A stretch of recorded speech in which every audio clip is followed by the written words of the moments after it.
Hello, and welcome to Lead, Learn, Connect, where we explore the worlds of training, coaching, and powerful leadership. I'm your host, Alan Krieger, and on this show we talk about not just the how of helping others grow, but the behind-the-scenes work of overcoming challenges and staying connected to what's really important. My guest today is Fidel Guzman, who has more than 15 years' experience in training and sales enablement in fields ranging from banking, fitness, telecommunications, and financial technology. Fidel was exposed to excellent training at an early age and now is the manager of internal training for ION, a financial technology company, and VP of education for corporate Toastmasters Club. Whether you're a new trainer, a seasoned facilitator, or just curious about what it takes to thrive in this world, this episode is for you.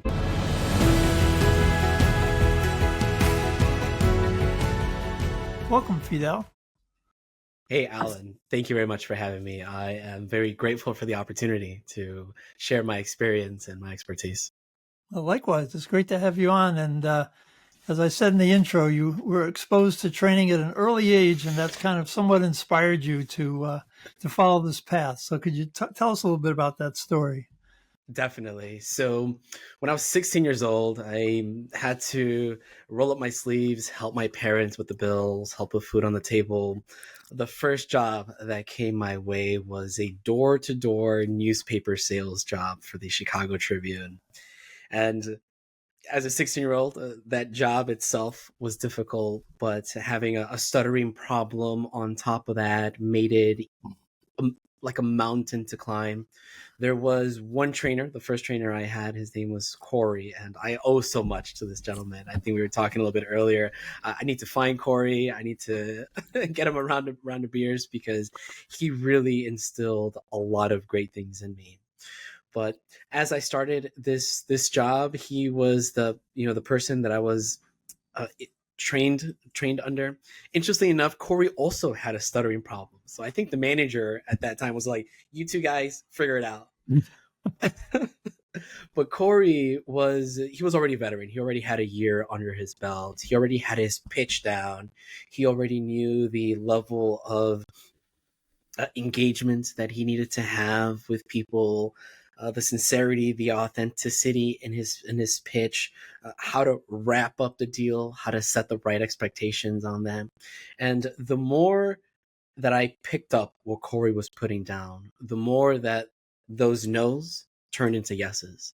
The more that those small wins started to compound, and really just listening to him, right? Just seeing him kind of be that role model, someone who had a speech impediment, and when it was time to do his pitch, it was on point. He knew exactly what he needed to say.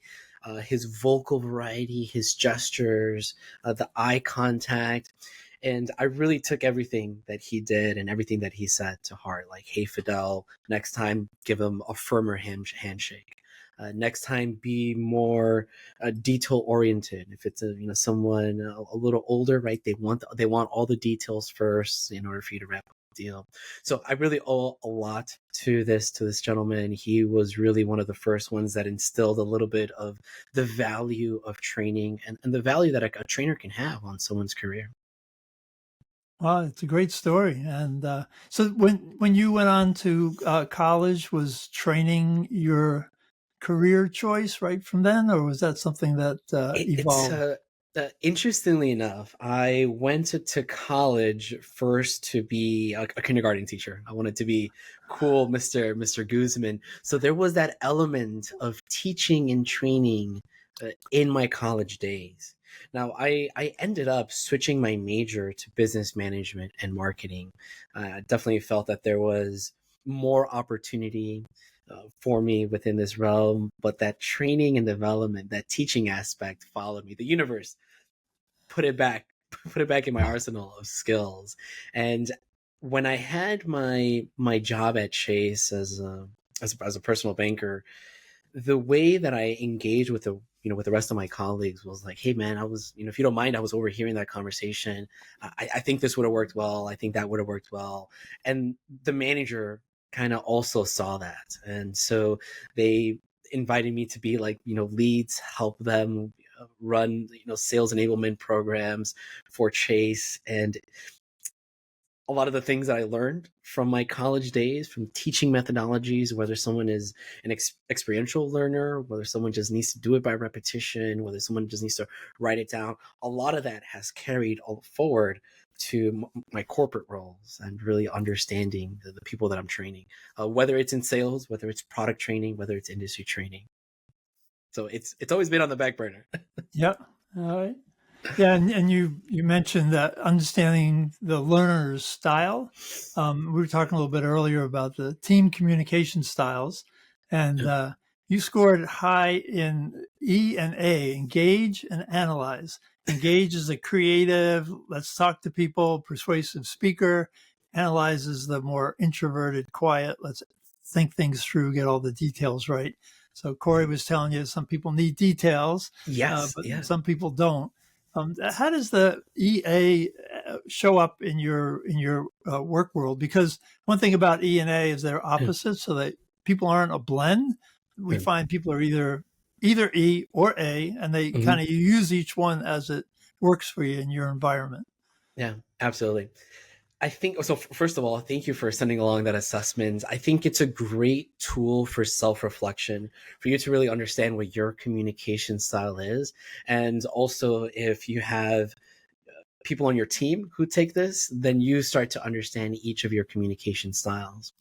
But yeah, E and A, engage and analyze. I think the engage portion, that creativity, that engaging aspect, I really use when it comes time to host or lead a training session. I want it to be fun. I want it to be dynamic. I want people to stay leaning in, stay enticed to learn more. So that's how I would use engage, is that creative side. What are we doing to keep people's attention on us, to keep people's attention on the content?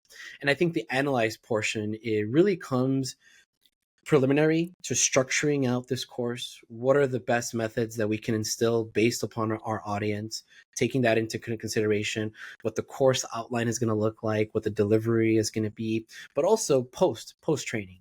How do I start to analyze what the feedback is going to be? How do I start to analyze what the quantifiable measures of this training are also going to be at the end? So you don't have to be one, you can be two, but I think it does vary on where within that particular training process those communication styles are highlighted.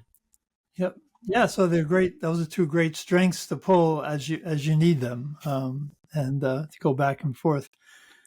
Um, And when we were talking about sales enablement training, you were talking about that it's more than just onboarding. It's not just bring people in and giving them product information. Talk about kind of your approach to that. Yeah, I think the first two pillars that are very important is product training. What do we sell? What are some of the components of this product or this service that we're delivering? That's first. Second one is industry training. Who are we selling it to? Who's our main audience? Who are our main clients? What are some of their pain points? Sales enablement is really being more comprehensive in that approach. You understand the product, you understand the clients. Let's put this together to tailor your messaging. Sales enablement also has a bit of a portion when it comes to overcoming obstacles, overcoming those no's, understanding who your audience is going to be, leveraging marketing resources. What's the verbiage that you need to give? Right, the pitch. What's the pitch that you need to provide? How do you tailor your pitch? A lot of that is also within the sales enablement space is going to be setting the right expectations. How do I communicate what the expectations of this product or service that we're delivering are, and then closing the deal? How do you make sure that you've shown them what it does, you've aligned to what pain points that they have, you fulfilled that particular messaging, and now let's close the deal, let's set up the next steps, and making sure that that whole process is as smooth as possible, that you're able to streamline that entire conversation. So product and industry training, definitely, those are two pillars that you need under your belt. But I think the communication, the messaging, the resources, that's all going to be part of the sales enablement umbrella. Do you give people, kind of ways to vary their pitch depending on, like Corey told you, some people, older people need details, take your time. Other people want the quick thing and move quick. Do you Yeah. talk about that when you do your Yeah. presentation? Yeah. So one portion of sales enablement is qualifying the person that you're reaching out to. And by qualifying, I mean like really understanding who this individual is. And when we start to qualify that particular person, we understand their pain points and all that, and then we can start to position it. Then we can say, all right, we have, let's say, a script that we've been given that we're going to follow. I may tweak that script a little bit, but for the most part, I'm going to highlight some of the main components. Then I'm really going to tailor to that particular individual. So understand your audience. If you have scripts, use those. That's going to make your job a whole lot easier. You don't have to reinvent the wheel. You don't have to reinvent the adjectives and the verbiage that you need to accompany it. And then really at the end is, how do I really tailor and fine tune, that ongoing conversation for that particular individual. Okay, great. You speak really well, and Toastmasters I know is an important part of your experience. And you started out somebody who's stuttering, kind of unusual to end up in a public speaking field.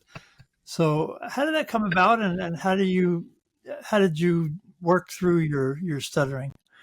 I love a good challenge. I'll tell you that. I do not shy away from a good challenge, but really, I owe a lot to a lot of people. We mentioned Corey a little earlier. I also owe a lot to my speech pathologist in elementary school. She was one person who really helped instill a lot of confidence in me. And really, I want to give people that same level of confidence. The amount of belief that she had in me, I started to believe in myself. I was like, all right, well, she's seen something that I can't.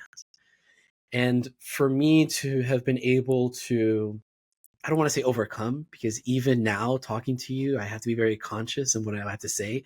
Sometimes I'll take deliberate pauses just to let my mind and my my tongue try to catch up to one another.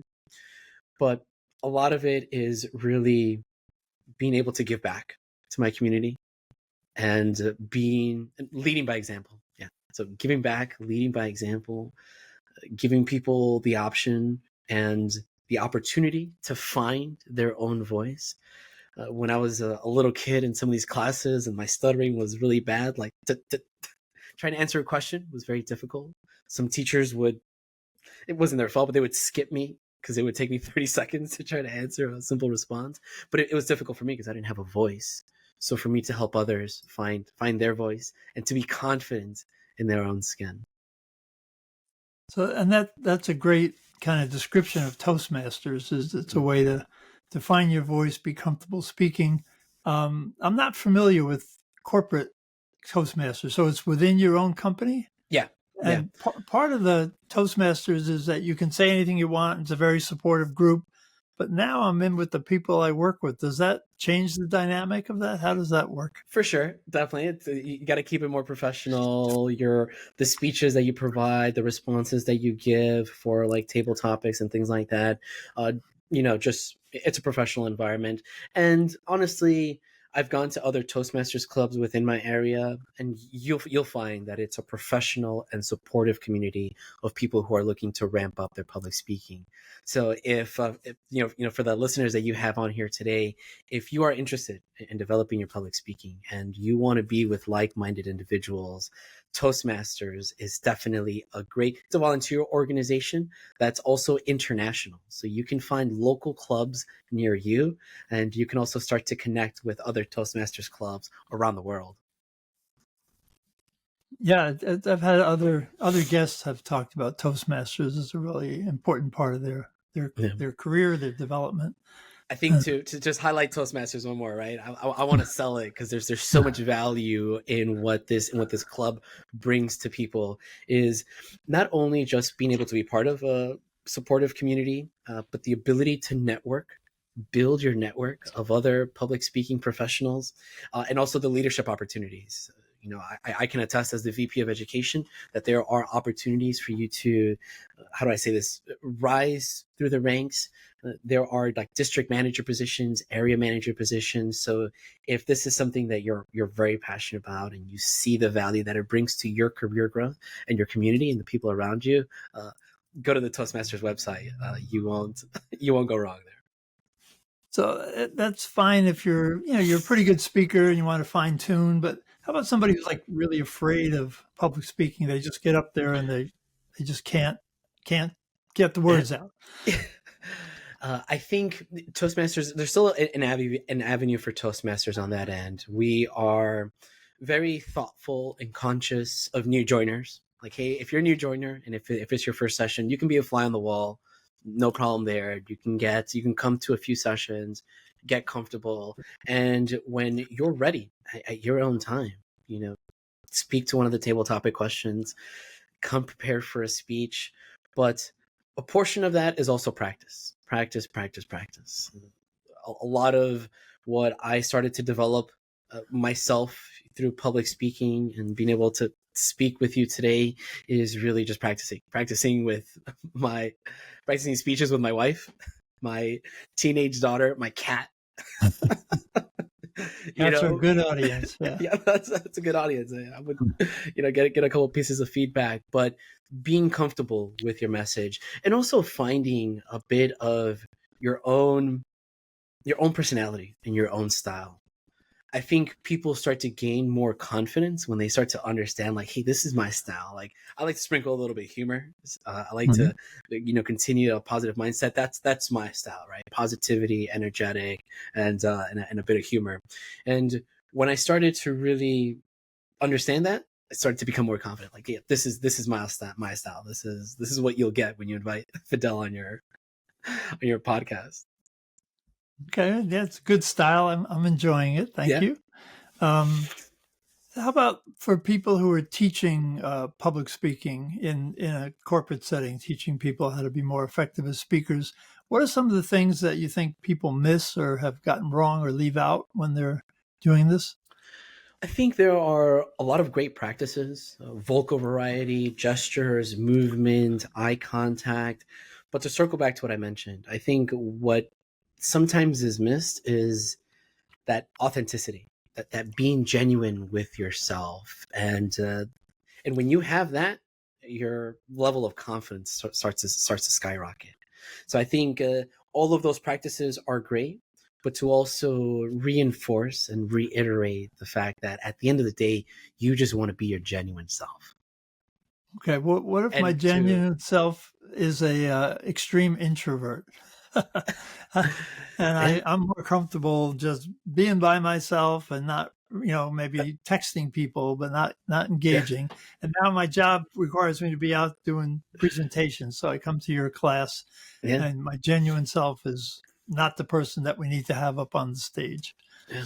I think two things on that end. Number one, people always love to talk about themselves. So even if it's just questions like, yeah, tell us a bit about this, kind of ease into that conversation, ease into that platform of them being able to communicate in front of people. I think that's going to be first.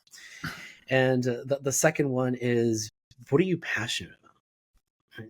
People really, their eyes start to sparkle when they start to talk about something that they're passionate about. I had a friend who was an introvert, and when it came to, let's say, technology, not so much, but when it came to talking about clients and the clients that he met and the solutions that he was able to provide, you couldn't stop him from talking.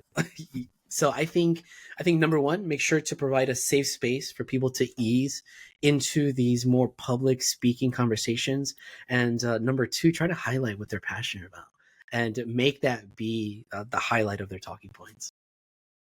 Okay. Well, yeah. And we're kind of coming up on our time here. So let's talk about your passion. What keeps you in the training, learning, and development field? What makes you excited about coming in the next day? That's a really great question. Man, that really hits close to home, really, really close to my heart. I'm really passionate about seeing people succeed. really passionate about seeing people close deals, uh, succeed within their career, right? I've seen people get that promotion, seeing people at my organization who I helped onboard, let's say 6 years ago, and now they're at this next level. They have a whole team that they're hiring.